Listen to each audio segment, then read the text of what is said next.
welcome back to my channel. So today we're going to talk about apartment searching. So basically in college I studied film production and screenwriting, so I am trying to move to one of the big cities like, Los Angeles or New York City or Boston, something like that, something where the entertainment industry is booming. So lately I've been searching for wheelchair accessible apartments, and surprisingly I found a lot.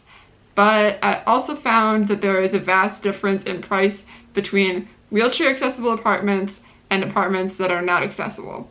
I also found that a lot of sites that sell apartments or sell condos or have any kind of apartment listings for rent, they don't have a filter on them for wheelchair accessible units. So if you look at one of those sites, you end up just scrolling through everything, kind of guessing if it's accessible, and then calling a bunch of realtors and brokers and trying to figure out if it's going to suit your needs.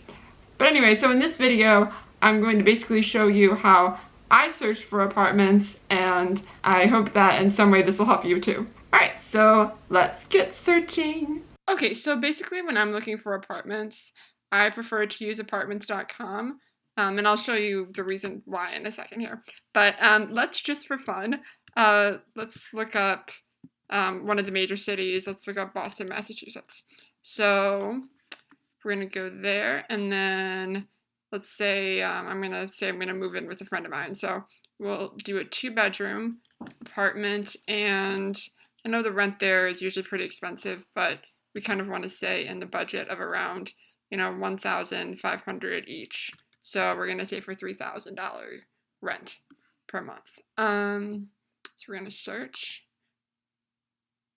All right, so we can see here that in Boston, it comes up that we have 8,215 apartments available in the city of Boston or Boston area.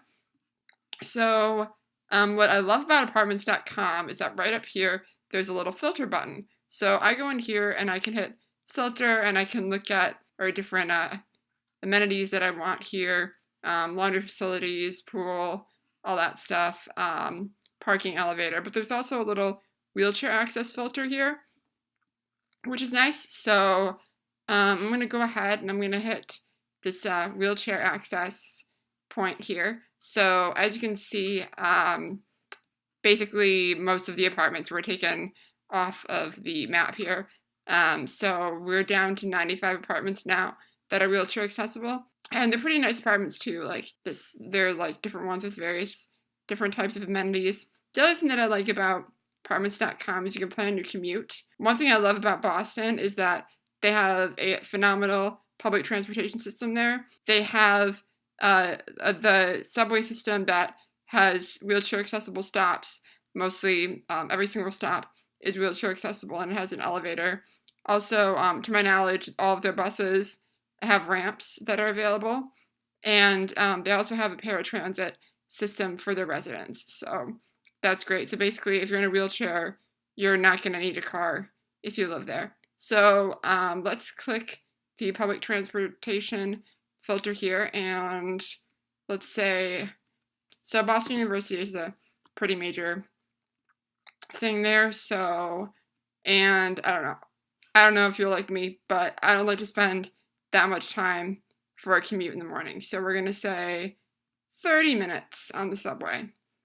All right, so search. All right, so now we are down to 3 options. All right, so 3 options that are wheelchair accessible. A lot of times I will go on here and there are 3 options, and I know that like these say they're wheelchair accessible, but I'd also recommend definitely calling these places and double checking, because sometimes there is an error on the website and the places aren't actually wheelchair accessible. So let's say, if you might be able to make more of a reasonable accommodation with the building, I'd also recommend, taking off the wheelchair access feature, because look at all those apartments that pop up. So you have way more options if you look at buildings that are not wheelchair accessible, and you might end up finding that some of the buildings might be easily renovated to accommodate you. So you always can look around and call some of these places. They might be open to putting ramps in if it's feasible. Let's say that you want to, live on your own. So we're gonna say a 1-bedroom, or let's do a 1-bedroom, yeah. So we're gonna go to a 1-bedroom apartment.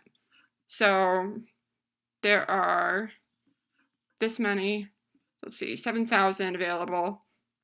But I mean, you're not gonna want to go over like 1,300 probably. Right there, that's the total amount of apartments that are available in Boston. There are 32 available for 1-bedroom apartment. That's $1,300. Unfortunately, though, none of these are wheelchair accessible. So let's see how high the rent's gonna have to be for them to be wheelchair accessible. 1,500, nope. Let's see, 900, nope. 1,000, 2,100. All right, so you have $2,100 per month here. We have 2 that are wheelchair accessible. So another website that I like to use is Zillow. Now, the only bad thing about Zillow is that they don't have as many filtering options as apartments.com. So you do have the option on apartments.com, where, like I said, to click this little wheelchair access button, which, I mean, normally it's accurate, so that's really helpful. You also have the option of hitting elevator. So if you want an elevator, if you want parking for your wheelchair accessible van, you can do that type of stuff. However, on Zillow, you do not have that option. They have filters, but these are the only filters they have here. You can type in, wheelchair accessible if you want here in this box. But other than that, those are the only options here for filters. So you're gonna have to call these apartments and see if they're wheelchair accessible. They do have some pretty nice pictures usually. So in my opinion, Zillow has they usually have more photos available, and they're usually higher quality photos than apartments.com. At least that's what I've noticed. So that's one good thing. You can always, click on this listing here. You can easily see the steps going in. So this will probably be easy to make an alteration and put a ramp in, so you'll be able to get in the apartment if you're in a wheelchair, or in the house. And you can easily see what the inside looks like. They usually seem to have more photos of the property uploaded. Basically, so as you can see, I use apartments.com to find wheelchair accessible units.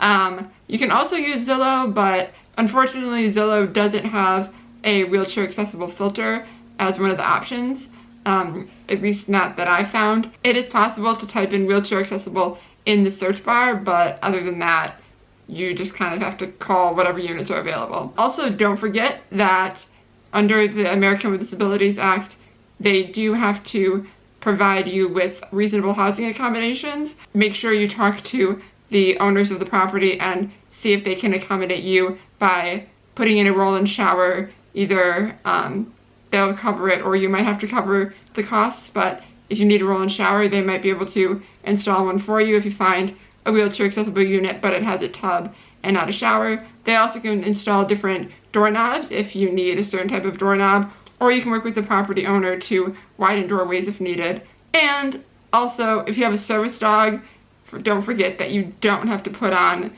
the pet filter when searching for units, because a service animal is not considered a pet. That's a totally different thing. Alright, well, that's it for this video. I hope you have a fantastic day, and don't forget to hit that little subscribe button below if you enjoyed this video, and I'll see you next time. Bye, guys.